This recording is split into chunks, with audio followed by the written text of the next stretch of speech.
Listeners, are you ready for your monthly literary adventure? We now have the BFF Book Club. Join us each month to explore a new book. After reading, connect with fellow book lovers and meet the author in a live interview. Can't make it live? Don't worry. We'll send you the recording. You can find all the upcoming book club selections at www.bookishflights.com/read/BFF Book Club.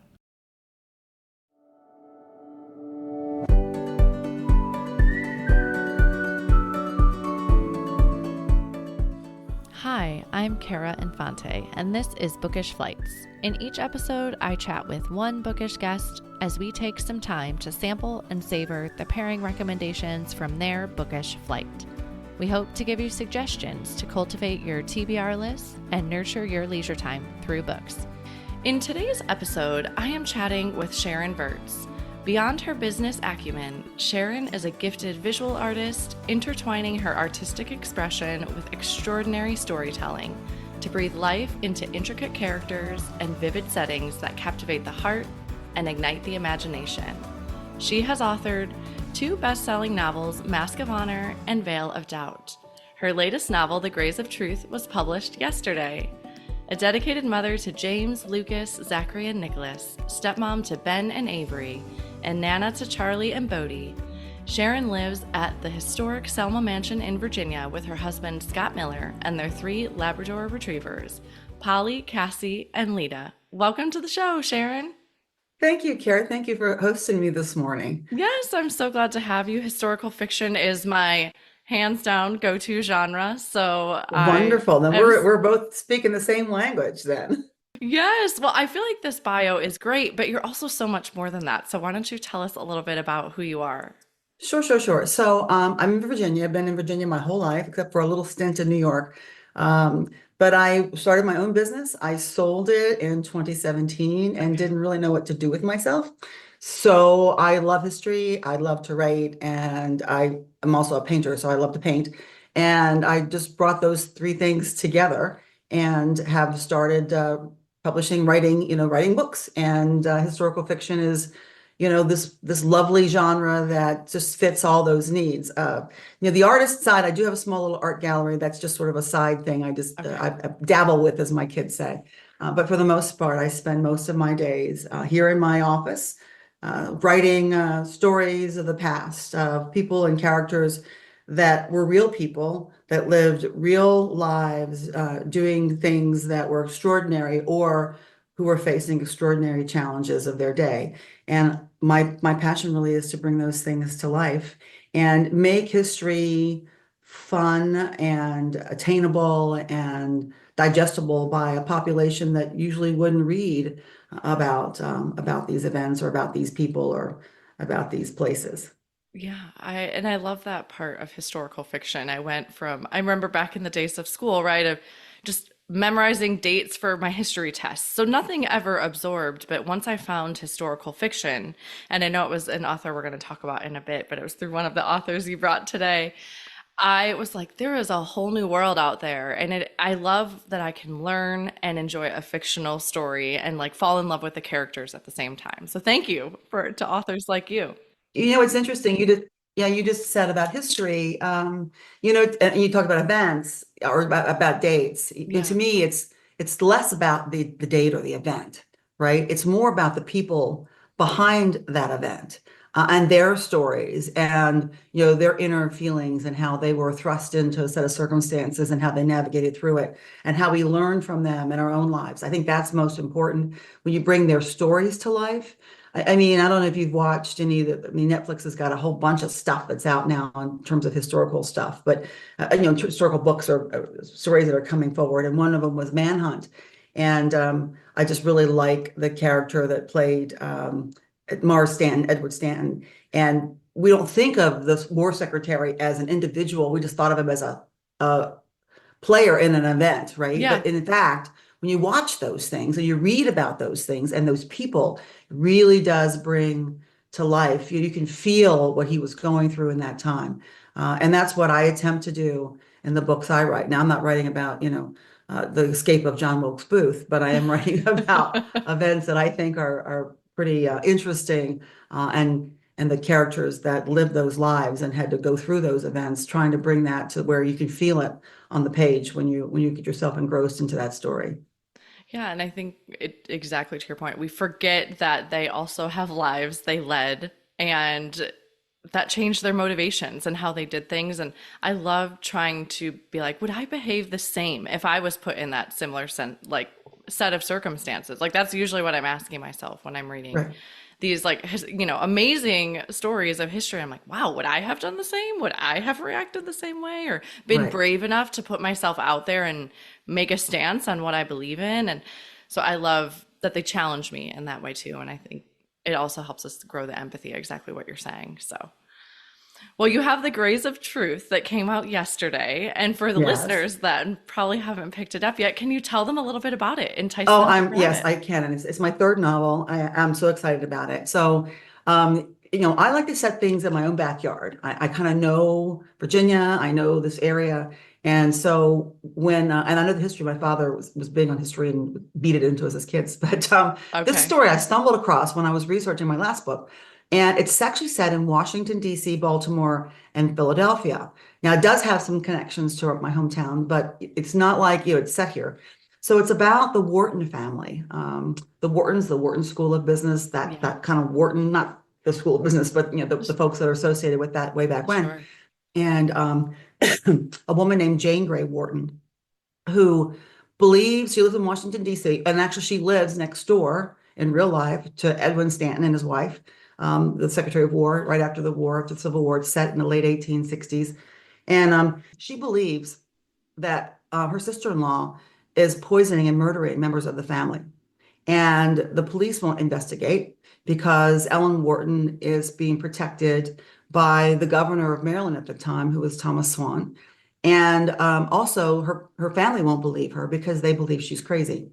She has been institutionalized for melancholy and depression, and they just think that she's out of her mind. And she too has doubts about whether Ellen is killing people or what's really happening because she hears voices and she knows that she does have some issues, but she still is fighting and struggling to find the truth of what's really happening.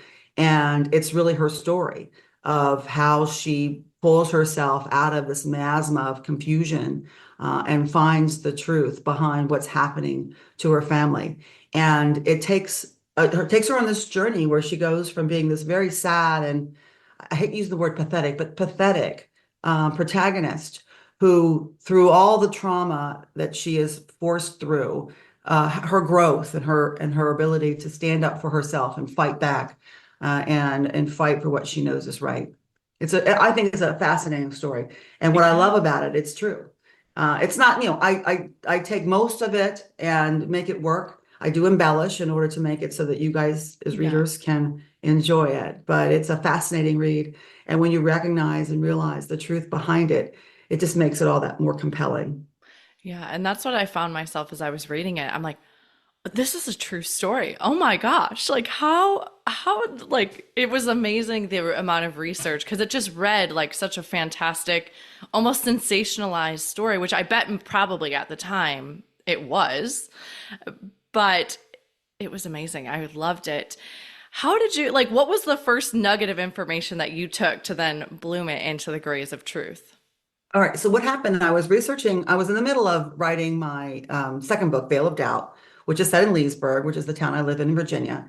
And it too is about a woman who goes on trial. The Grace of Truth is not really about a trial. It's not Yeah. a John Grisham kind of thing, as opposed to Veil of Truth, a Veil of Doubt, which really is more of a legal procedural kind of a book, mystery and Yeah. whodunit. And in there, the professor that testifies, this in Veil of Doubt, a woman goes on trial for the murder of her four children, her husband, and her aunt. And it's about the attorney who defended her. So in that trial, one of the gentlemen that was the expert witness was a guy named Professor William Tonry. Okay. And he, I found out, was also the professor that testified uh, in the case, in the Wharton case, earlier, before the fact that before the Veil of Doubt book took place.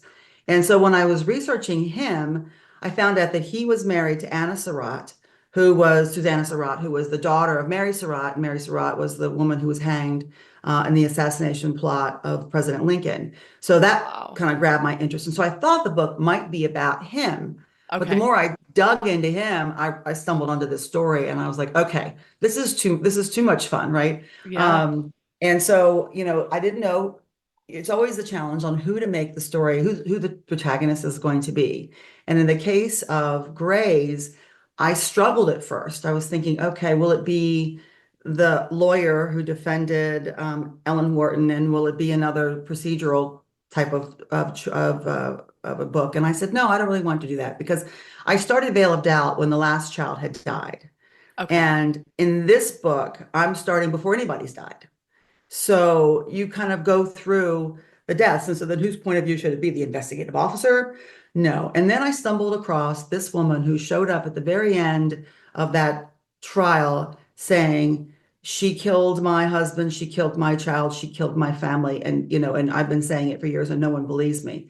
And the more I dug into Jane Grey Wharton, the more I was fascinated with who she was and the letters that she had written about what was happening. And that's where it sort of came up with her being my protagonist. And I can't say too much more because I say too much more, I'll give Yeah, away don't what give it away. happens. But because there were a lot of other folks I could have selected. One of them was Scott Ketchum, who I really admired, who was a big player in this story. But I think it was my first time, by the way, writing a female protagonist, which was a big change for me. I'm so used to Yeah. writing men. That's so interesting and how all of this has interwoven. I mean, obviously history is interwoven, but I think it's just something again we forget about when we're just like learning a date in a book for a history test. Uh, Right? um, so what I found amazing though, and it's so true, is I don't think I'll give too much away, right? Because there is a trial in this book and how Jane Grey goes onto the stand. And because they've institutionalized her for melancholy and for all of these things, how easy it was to make her like inadmissible. Like you just like, nope, her opinion doesn't matter and what she's saying doesn't matter, and how quick and easy that was to do because of how women were treated back then. Yeah. I think they said that her diagnosis was debility, which is a code word for she's crazy. I mean, they didn't Yeah. quite say, they didn't have another word for it. So debility, but yes. And what was interesting that I came out with in this, and I wish I could have harped on it more. It kind of got cut, but if you, I recall, I just mentioned that Anna Surratt was married to the professor that was the chemical analysis guy in this book, but his wife Anna was arrested along with her mother when Mary Surratt was arrested for the assassination of President Lincoln. And I dug into that and I found out that in general, all women of a household were arrested if one of them were arrested because we apparently were all thick as thieves and we plotted Yeah. against the mankind or whatever that we kind of We were did. creating it all. Who knew? Exactly. And so in the case of Ellen Wharton, when they did go to arrest her, they arrested the entire household. Yeah. They arrested her daughter as well. And they held them until they cleared them one by one. Yeah. Interesting. So it's almost like women were guilty before proven or deemed innocent, where that Yeah. didn't apply to men. Yeah. I found No that benefit of the fascinating. doubt given. But then you can't Right. testify on the stand because you've had melancholy and debility. So Right. And yeah, and you were whatever. And the the fact irony. that back then too was I thought was interesting is that they would call a witness and the witness would be sitting in the galley listening to everybody else testify. The Yeah. witness would go up and then they could call the witness over and over and over again. And they would listen to everybody else's testimony, and then they would change their testimony, which I found just appalling that they would Yeah. do that. And you saw that in this particular trial. And I don't want readers to think this is a trial procedural because really it's No. only about maybe 25 pages if it's that much Yeah. of the book, because it just kind of brings it together at the end. But the fact that they treated women so poorly and disregarded, I mean, Jane Grey was a smart gal, Yeah. and she had a great knowledge of chemistry. And whenever she would say, no, no, no, you're doing this wrong. You're not looking for the right evidence. They would say, who are you? Let Yeah. the experts take it. She's what? I am a chemist. I work with my father. I know what I'm doing here. I'm telling you, you must do this. And they'd say, nah, whatever. Yeah. And I wanted to show that as well, because it wasn't just they dismissed our opinions, they dismissed our expertise, Yeah. particularly in that sort of upper culture. I don't know if you noticed, but um, what's his name? Jake Fry, who was the Nice. investigative officer, his Yeah. wife Clara, she had a lot of say in his business. She was looking at the numbers and she was advising him, if you Yeah. recall. Yeah. Yeah. Yeah. Whereas the middle class or the lower classes, the working class, women had a lot more voice when you had at least the people I've read about so far, they weren't dismissed as easily because the two of them working together to Yeah. make a life. Whereas in the upper classes, the man did all the whatever, and the women just took care of knitting and sewing and children, Yeah. or household staff. So Yeah. not quite the same dynamic. Yeah, of a marriage. And now that you say that, I can recognize that, right? But I didn't pick up, I mean, obviously I read it, but I didn't pick up on that piece of it of like the dynamics of the marriage were different Well, it's between the kind of what two. you just said too about what goes into writing these books. That the research is, I think it was it oh, who was it? Which one was it? Can't remember the author, but said that Steinbeck maybe that, no, I know it was Hemingway had said that you do all this research like a huge iceberg Yeah. and you only see the tip in the Yeah. book, but all the other stuff's underneath of it. Just to get one line right, or to get one person right, to get one scene right, what Yeah. goes into trying to understand the time that we didn't live in, just to get some of the words they used correct. Yeah. Yeah. I And I always have actually, to make sure I don't use things that aren't, that are too cliche. And my editor is always beating me up, saying, "Nah, they wouldn't have said that." I'm like, "Okay, you're right." yeah. I had Kristen Hanna on the show actually, and she talked about how it similar to fantasy of you have to world build the Paris of the World War II era and then make the reader believe they're in it. And so she's like, it's very similar to fantasy and this like world building. And I was like, wow, I've just never thought of it like that because that's essentially what you're doing in historical fiction. You're taking us to that time period and that place. And the amount of research you have to do to take us there because it's actually true is I just can't even imagine. How long did you spend researching this book? Oh, goodness, let me think.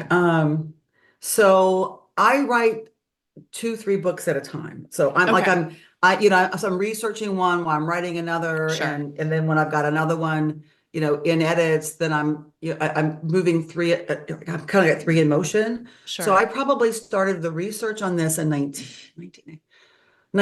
No, let's think. When did COVID hit? 20. Okay. So I started the research in 20, and my husband and I had uh, gone up he's from Philadelphia. So we were going up to Philadelphia and I made him go through graveyards with me. That's a whole nother story. I spent a lot of time in graveyards. The sexton here in town has threatened to throw me out if I continue to sit on graves and talk after hours. He's like, "I'm going to close you in here with these ghosts." But so it was during COVID, we had gone up to Philadelphia. So it was probably the fall of 2020 is when Okay. I started the research. And then I probably didn't start writing until 2021. And it takes a while, as you know. Oh, And I yeah. just, yeah, I mean, writing is in terms of outlining and thinking of my characters. My COVID book was Veil of Doubt, but this one I had started to cogitate on in Yeah. that time period. So yeah, about 4 years. It's crazy, isn't it? Wow. That is, and then obviously I know the publishing journey is a long time too, so it's all just Well, when little. you talk about world building too, a lot of things times I'll do is I'll just go to an old house in a neighborhood and just sort of walk it, or some of those old homes that they have on display, just to get a sense of how people Yeah. lived, and to in my mind take pictures of the furniture and the furnishings and how small the rooms were, or how close the fireplace was, or just listening to um, the docent talk about whatever she might be talking about in order to get an understanding of how others might have lived, not Yeah. necessarily my characters, but I can certainly put my characters into that. Reading old diaries. I have the Rust diaries here for a book I'm working on now. And Ida Rust wrote her diaries in the late 1890s, early Okay. 1900s time frame, and just getting a sense of the language and what she did in a day and how important church was and family was to them, those kind of things. And I may not use her, any of her character or any of that was related to her in my book, but some of those experiences will transcend and find themselves in the pages of the next book that I write. Yeah. Funny how Uh, that works. Absolutely. And I could see, I love that you go to the houses and kind of walk through them. And I'm like, yeah, I could see where that would really help you in establishing the scene and creating that for us to And I read. sit on graves and talk to dead people. I've been told I do that, so that's all good too. I do my Yeah. best thinking in a graveyard. Were graveyards open in 2020? They were. I was And like, was folks were that somewhere you running, could go? jogging through them with masks on. I'm like, listen, they're already dead. You're not going to give it to anybody. Oh gosh. Oh my But yes, goodness. I spent time in the graveyard. I do. I sit on a grave of someone that I'm writing about, and I just sit there and think and then make notes, and there's no one bugging me, no Yeah. barking dogs, no yelling kids. You know how that Yeah. works. Yeah, and you're outside usually, right? And I feel like nature always helps with the creativity. So, Right? yeah. Well, what have you learned about yourself through writing? What have I learned about myself? That's an interesting question. I realize that I haven't got the patience I thought I had sometimes.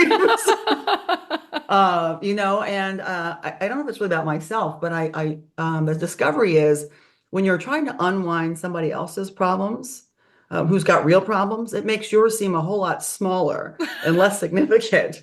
That's for sure. One benefit Um, to writing, yeah, it maybe. really is.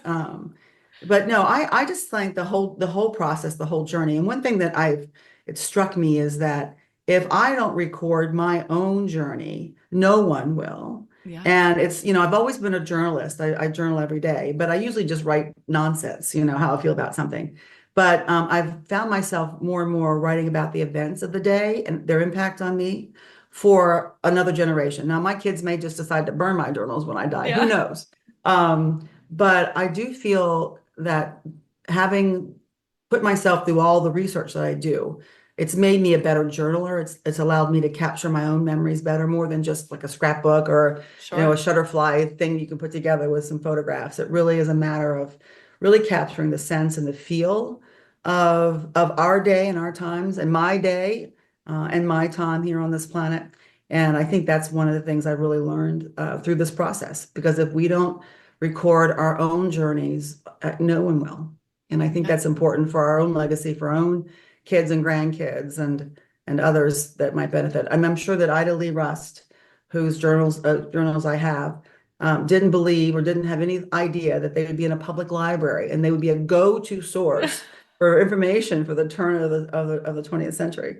Yeah, she probably never imagined, but it is, Never. I love what you're saying because I think about that often now that I have my own children of what do I want my legacy to look like, right? And I think it's so easy our lives become so busy so quickly, and to really feel like I have to every quarter like kind of take a step back, be like what's important? Like what am I spending my time on? And because I feel like where you spend your time, I always think of that. It's a Mumford and Son songs, and it's like where you invest your love is where you invest your life, and like it's where you're investing your time is really an example of what that is. So I find myself I have to check in very often of like, is this aligning with the legacy I want? As I recognize my kids are my legacy too. So like, what do I want to invest into them now? Why they're little, right? They're with me. They're little. They're Exactly. home. But yeah, and I love your idea of journaling. And I feel like you being an author, right, and a person of words, I could see where that is so much more meaningful to you than, like you said, like a Shutterfly book that you could make online. Which is hard to do, by the way. I've tried it. I No, mean, oh I'm yeah. making one now. It's killing me. But it was for Christmas for the kids, because we went on this trip this summer, and I was trying to record all that. But I did journal every day when we were gone to try to capture the sense of things. And what I do on my blog and on my Facebook site and on Instagram is I do journaling prompts once a month to try to help Okay. folks, Yeah. think about, what they could be writing about this month. And on Fridays, I typically update those that says, okay, if we're this month, I think August, I did like the 31 flavors of August. What are your favorites, if you will, Yeah. of summer? And so every Friday I gave them an example. But I also, and sometimes when something horrible happens, like, an assassination attempt, for example, back in July, I asked my group, write about how you feel. And the challenge with that sometimes is folks want to get political. I'm like, it's not about political. It's Yeah. just that, everyone that was alive, I wasn't, maybe I was, I think I was one when John F. Kennedy was assassinated. I don't Sure. remember because I was too small, and same thing with Martin Luther King and others, but folks remember that and they write it down. Yeah. I did journal after 9/11, my feelings about what was going on and what was happening and all that. And I still have those.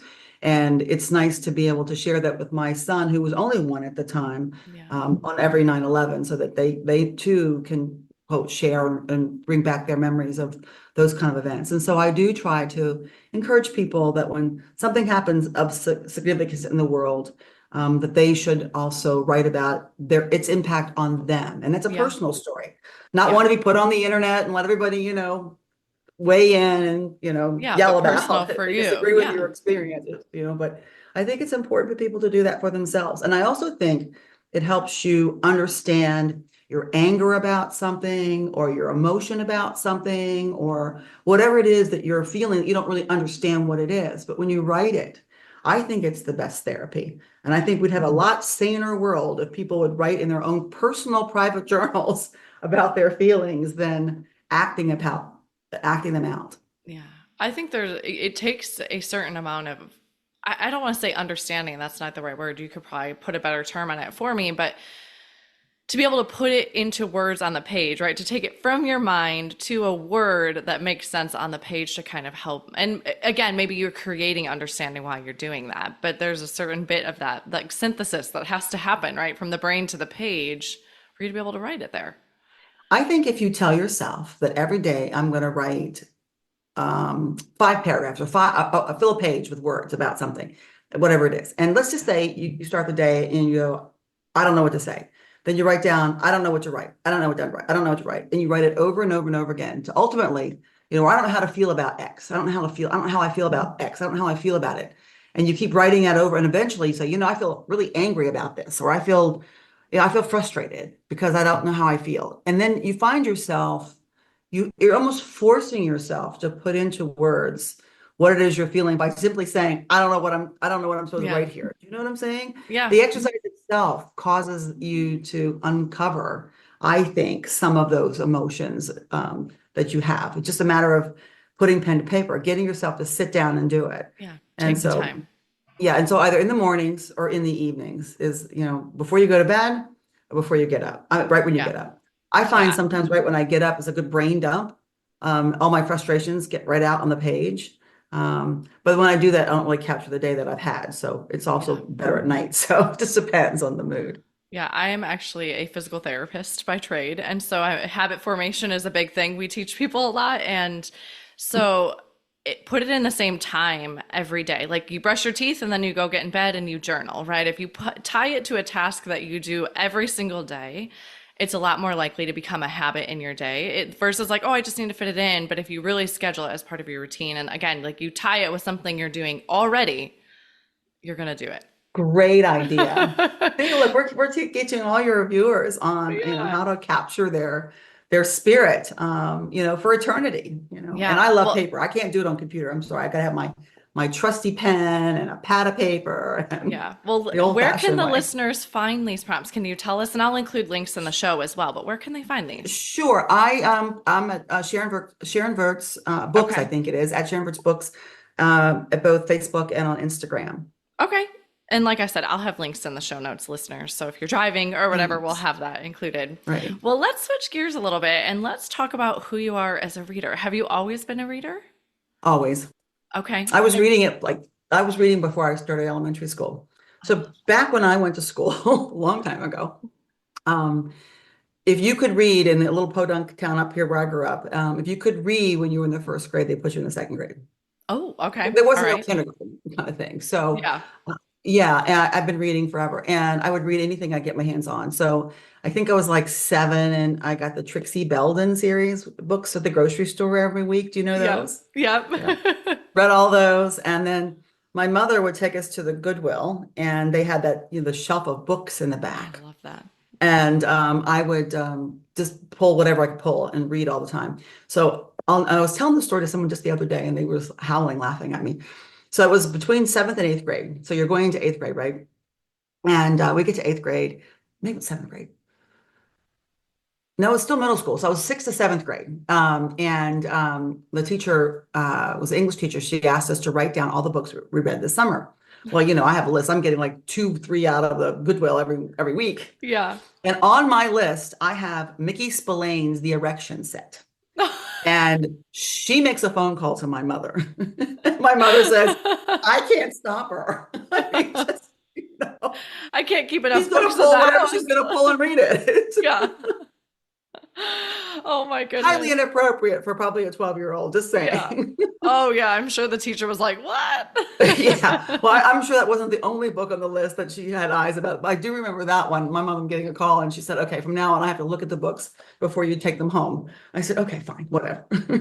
That's I didn't even know half of what hilarious. was in there. I don't really remember it, but I do remember that particular example. Yeah.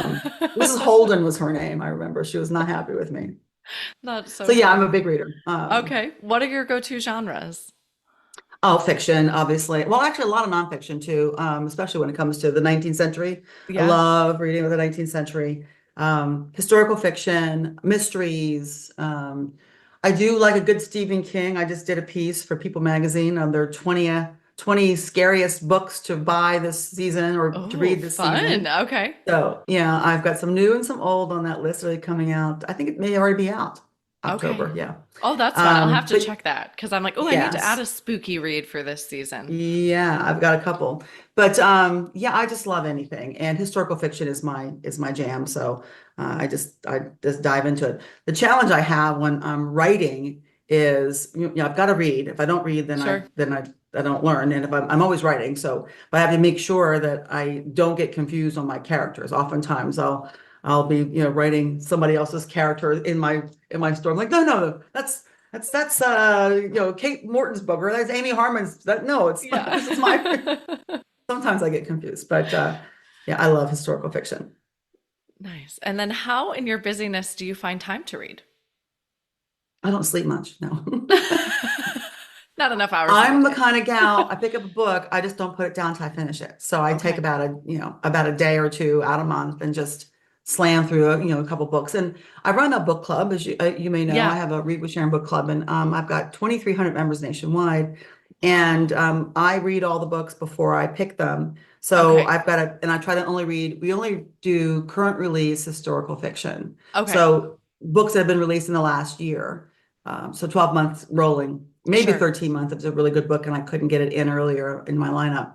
And so I read a lot of those. And what I'll do is I'll just get the sample chapters on Amazon, I mean, on Kindle and plow through them. And if I like the way it's going, then I'll get the whole book and plow through it and say, we're going to do this one. That's kind of how I do it. And I know a lot of authors and, they're really good, and I have my go-to girls and guys. Mark Sullivan's one of my favorites in the Oh, guy yes. category. And Yes. do you know Mark? I'm sure you've Yeah, heard. Beneath the Scarlet Sky. I tell people all the time. Yes. It's one of my And favorites. this new one, All the Glimmering Stars, he's got I out haven't now. read it yet. Okay. It's a tough read. I mean, it's Okay. fabulous, but it's just, and because it's true, that's why it's so tough, Yeah.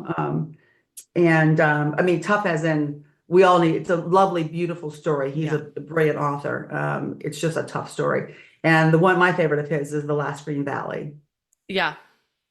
I Love haven't it. read that one Love it. either. And it's so fresh now because of the Ukraine war. Yeah. Um, so yeah, I have my go-to girls. I love Diane Chamberlain. I love Amy Harmon. My friend Susan Meissner. I love her stuff. Yeah. Love them. And they always end well. I like the books that end well. Mine never end well. So Yeah, you actually had that question on your sheet, and I was like, oh, I love that question. So, about endings, what do you think? Happy, unhappy, or unresolved? What's your preference? I always say it's complicated.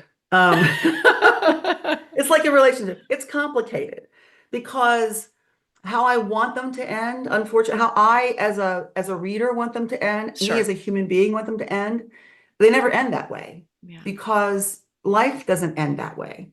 Yeah. But I find happiness and joy where I can in the characters and in their journeys. And so they oftentimes have unhappy components that really just break your heart. Yeah. But they also have, you know, the protagonist oftentimes gets what she or he needs, not necessarily what they want. And that sounds like a Rolling Stone song, I know, but but you get my point. So I say I don't like unresolved. I Okay. think unresolved leaves the reader feeling cheated sometimes, and Yeah. you feel duped, and that's not a good feeling. I want all my little contracts closed. I want everybody to know how things went down, all your questions answered. You Yeah. may not get the answer that you want, but you're going to get an answer. So Yeah, it's unresolved tied doesn't up. work. Yeah, it's tied up, but not in a pretty little bow, just tied Yeah. up, you Yeah. know, because it's complicated. Life is complicated. And since I write about real events, happy endings are truly, truly happy endings where everybody gets what you want them to have. Unfortunately, it doesn't happen. If you want to read those and you want a little bit of romance, read Amy Harmon. I love Amy. She does a great job of putting all the bows together. Yeah. Everybody's always happy. I always feel good after I read one of her books. But if I want to, I want to be tortured and feel real, I'll read, like a Mark Sullivan or someone like him Sure. who has tougher stories. Yeah. Or And Kristen Hannon. You want a tough story? Read yeah. Kristen Hannon. So you want to be crying with your book, grab a box of Kleenex and a Kristen Hannah. Exactly. Just read that. Absolutely. Well, you have been so gracious to bring a book flight with you today. So can you tell us a little bit about how you chose these books? The prompt was, your favorite books of all times or things that have influenced you or something along those lines. And so I said, okay, I mean, books I love, I've read so much. I don't know that I could ever pick three favorites. It's Yeah. just a really hard thing to do. And even from an author standpoint, I mean, I love John Steinbeck, but he's very difficult to read today. East of Eden Yeah. are my favorite books, but he's just hard because it's not the way we read today. I mean, back when Yeah. he was writing, people had more time, and today we're in this quick society. We don't really have that. So I chose books. I have this book club, as I said. It's called Read with Sharon, hashtag Read with Sharon. Okay. And I choose a historical fiction co-release each month. And I've been doing this club now. It'll be 5 years in January. I cannot believe it. Okay. We started with 30 gals, and Wow. now we have 2,300 from across the country and in Canada. And so I chose from that list. And the reason I chose them was different.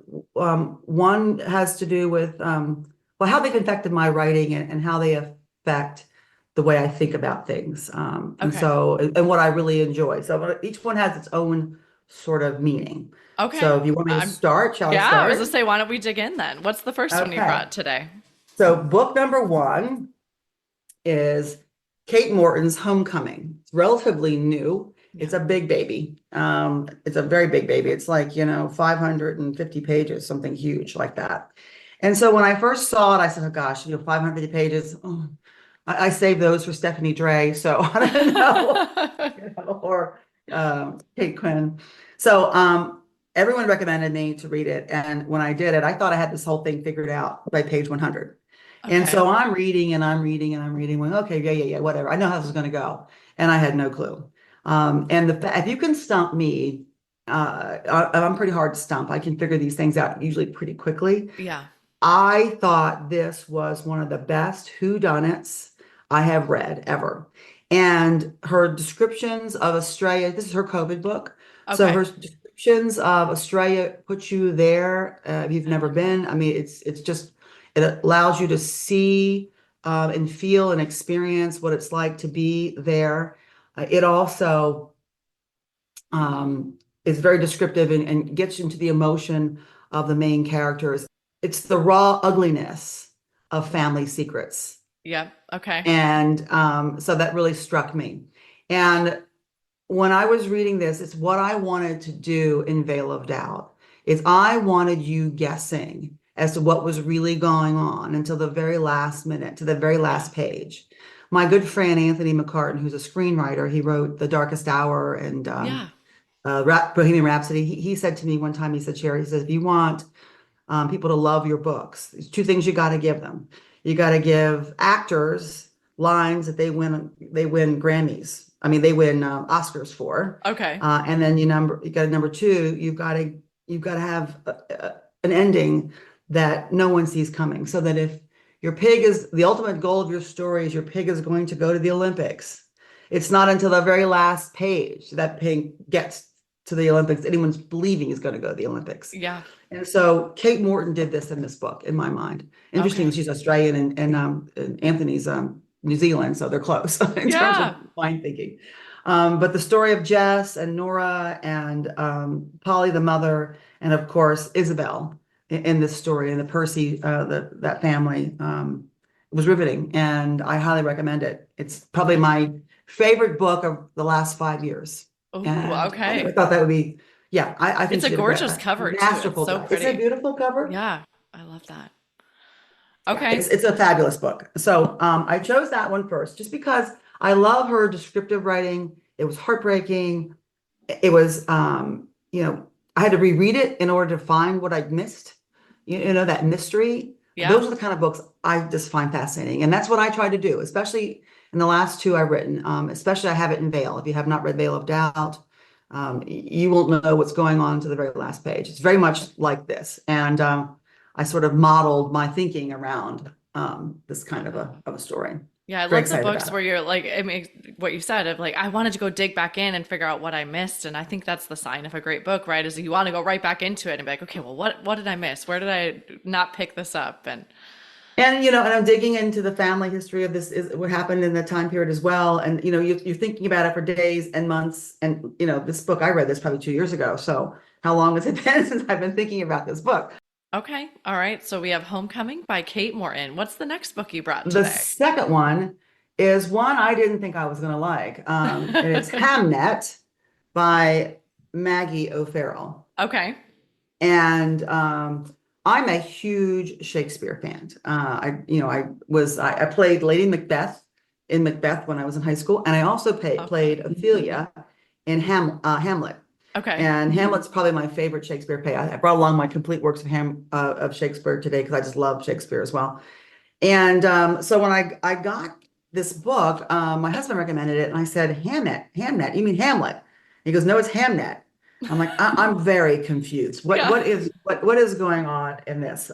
So it's the story of William Shakespeare and his wife, and what I liked about it is really it's told. It's part of it is from the perspective of their son Hamnet, who's also Okay. called Hamlet, Okay. right? So, and Hamlet dies of a plague Okay. in the story, and it's a story of how both his wife, Shakespeare's wife Anna, and how Shakespeare himself deals with grief, how they deal with the tragedy of grief, and it's really you don't really understand what is going on in Anna's life and how Shakespeare is behaving, and you think he's just dismissing her and not being there for her until she comes and she watches his play, the work of his life, he said, and she comes and she watches his play, and then she finally understands. It's one of these books that will just, I got goosebumps I just just thinking got about the it. chills when you said that. My I'm like, skin's whoa. crawling with terms of how the processing of grief. And what they do, what she does brilliantly, what Maggie does brilliantly in this book, is because she tells the story, at least part of the story, from the eyes of the child who dies. You're invested in that child. So when he Yeah. dies, you feel that grief, which is amazing how she does that. And it's something I really want to do. I've got a sequel plan to my first book called Mask of Honor. And I want in the sequel to tell part of the story through the eyes of one of the children, based on how well she did that in this book. So, and we talk about influencing of writing. That's kind of what reading other people's work does for you. I mean, Yeah. you're not taking their stories, but you are No. certainly learning from how they position a protagonist or how they introduce a character and how they make you as a reader fall in love or fall apart Yeah. based on that person's story. And that's what she did so well in this book. And it Okay. is not, as you can see from the thickness, it is not 500 pages. Yeah, It's no. actually a much shorter book. I think it's only 200 something. Not very, yeah, it's 300, I guess. But Okay. it's worth every page of it as well. I would highly recommend it. And you'll see even more on the Christian Hannon book. You I see my got little tags. So when Yep. I read, I flag and highlight, underline lines I like, passages I think are brilliant, aha moments. Yeah. And so I would, if you're a reader like I am and you're learning as you go, make sure you do that because unless you're giving the book away, even if you That give the book has away, been something I still can't write in my books. Like I just can't bring myself to do it. I do have right next to where I read a quote journal that I collect. And I'll like, okay, I'm gonna write this in my journal. But cannot bring myself to write in books, but I will put tabs, things like Well, that, because yeah, I I feel was like gonna I say can use take those those sticky out. tabs, and then you can Yeah, write on the sticky tab if you get bigger ones. You can yeah, write on those if you feel not yeah. compelled. But But I'm I like, what? highlight, I mark them up. But I can dog ear a page when I don't have a bookmark, but for some reason I can't bring myself to write in the book. I Use don't, pencil. yeah, seriously, I don't know. But I think part of it is we do move often, as I've told you. So I do give away, I like give my away books as gifts. Like, oh, I thought of you while reading this, so I'll mail it to a friend or my mom or something because we move too much to for me to transport all of these books all the time. So maybe that's part of it. It's like, well, I know I'm probably going to be gifting this to someone down the road when we Well, move. I have an interesting story about that. So one of my readers, one of my folks in my big book club, her name is Jean Dagna. She's a professor in Philadelphia area. She sent to me as a gift, which is the sweetest thing, a copy because she knows how much I love this book, how much I love Shakespeare. She sent me her mother's copy of Hamlet from when she Wow. was in college. And her mother had underlined and penciled lines, had written notes in the margins. And when I read her version of Hamlet and those notes and those underlines, it made the book better. It made the play better Yeah. for me from experience. So you might think about it now, maybe someone will enjoy your thoughts. Yeah. Like you'll get some of my inner what I loved. And then they would learn more about you and maybe appreciate that gift of a book more so Okay. because it had your thoughts on the page as opposed to just the author's thoughts. Yeah, I like that. I never thought about it as that, but almost like a sisterhood of a traveling book or something, right? Here's my innermost Exactly. what I loved, and I'm sending it to you. And then the next person could put her notes on it and pass it on to another friend. Okay. And then you have this really cool exchange of books. Yeah. Oh, that is really cool. I like that idea. Okay. But maybe do them in pencil so you don't feel like you're really, marking them up too badly. All right. So that was Hamnet by Maggie O'Farrell. And what's the last book you brought today? All right. So I really wrestled because I read a lot and and I wanted your instructions were one that's really influenced my writing, or at least my thinking recently. And so I did choose Christian Hannon's The Four Winds. And I have to tell you, I had not read Christian Hannon before I read this book. For Okay. some reason, I had just sort of now I've been reading a lot more of her things, but this is the first one I read. And I was hesitant to because I heard, oh my God, it's tearjerker kind of stuff. And I'm like, oh, my girls won't like a real sad story. But then I Sure. introduced them to Mark Sullivan, which is, Yeah, so another. anyway. And I will tell you, you know, I had some misgivings in reading this. When I was reading it, I find that she overwrites a little bit. Okay. And I think that she could use a good edit. She's got a problem I have. Mine gets corrected because editors correct me. It's word echo. You I've use never the heard same that. word over Okay. and over. Okay. It's a bad habit. I have it. I do it all the time, and my editors are always smacking my hands because they say you gotta fix that.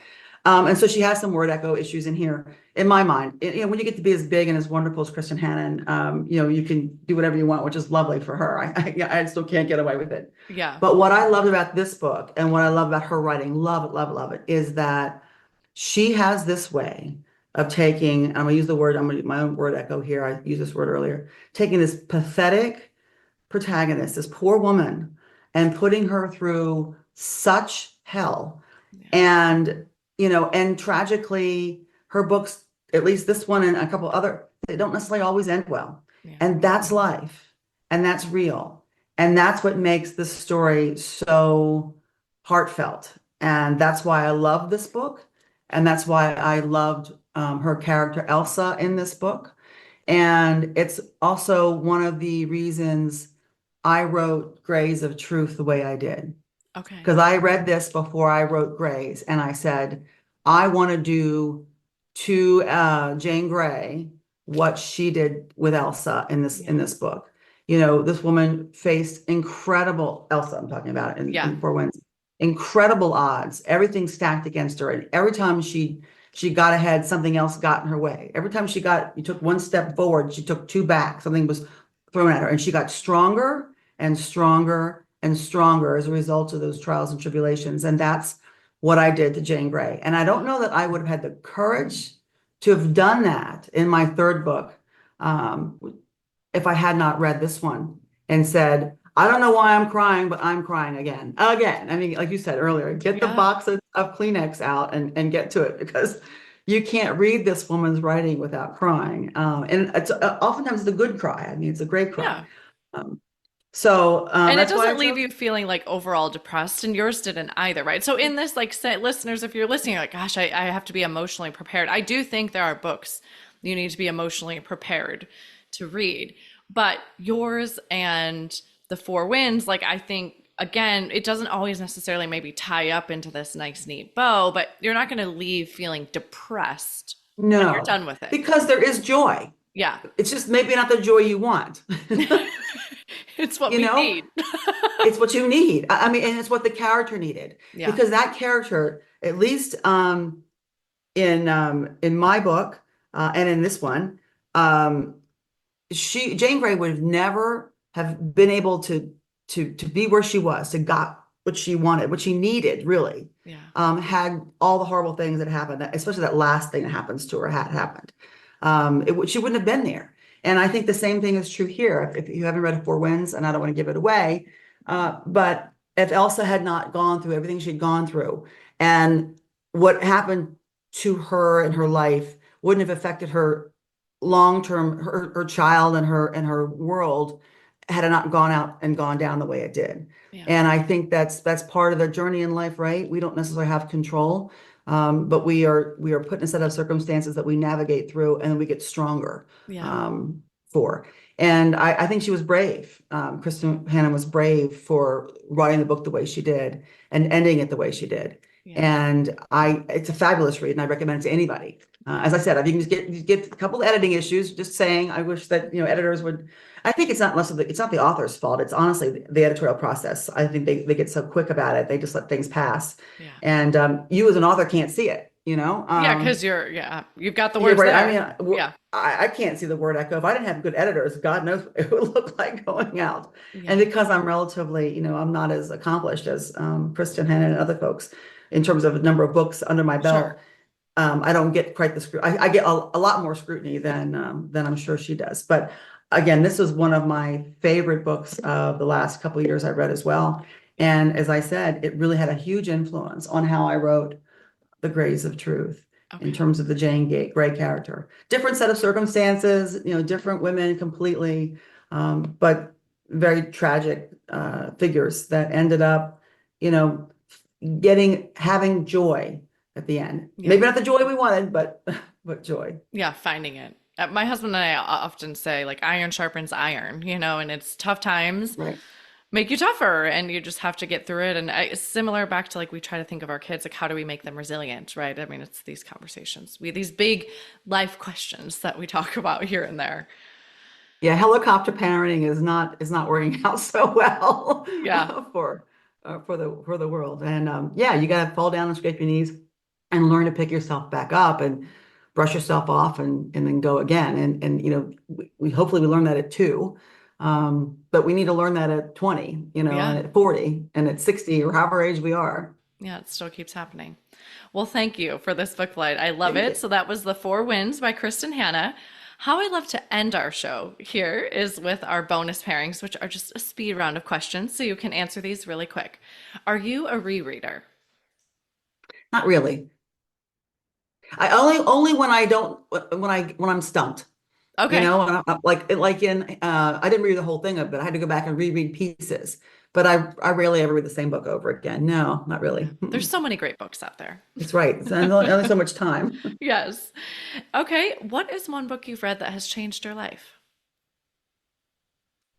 Well, I could always answer the straight answer is the Bible because I get Okay. stuck in that every Sunday. Okay. But I will tell you, I did read John Grisham's A Time to Kill, Okay. and it made me back in the 90s when it first came out, and it made me look at the world just a little differently. Okay. I love that. I haven't had that answer yet, but I'm Mhm. intrigued. I love it. Where is your favorite place to read? On my veranda, Nice. out on the back porch. Yeah, sounds Yeah. beautiful. And then lastly, what are you reading next? I've got four, I think, in front of me. Taylor Brown's Rednecks Okay. is on my list right now. I want to delve into. And there's one that just came out. Oh gosh, Gail, Unicorn Woman. Oh, okay. I haven't heard of that. Yeah, I think it just came out, The Unicorn Woman, I think. And I'm looking at that one because it's a great historical fiction. And I haven't even got my Kindle in front of me, but there's a couple others I've got out there. But I Yeah. definitely want to read Rednecks and that one. Okay. Awesome. Well, thank you so much for coming on the show today. I know Thank you your so time much, is Kara. precious, so I appreciate all you've given me, and you're very welcome. I enjoyed it, and I'm happy to come again when my next book comes out, whenever Yes. that might be. We'd love to have you.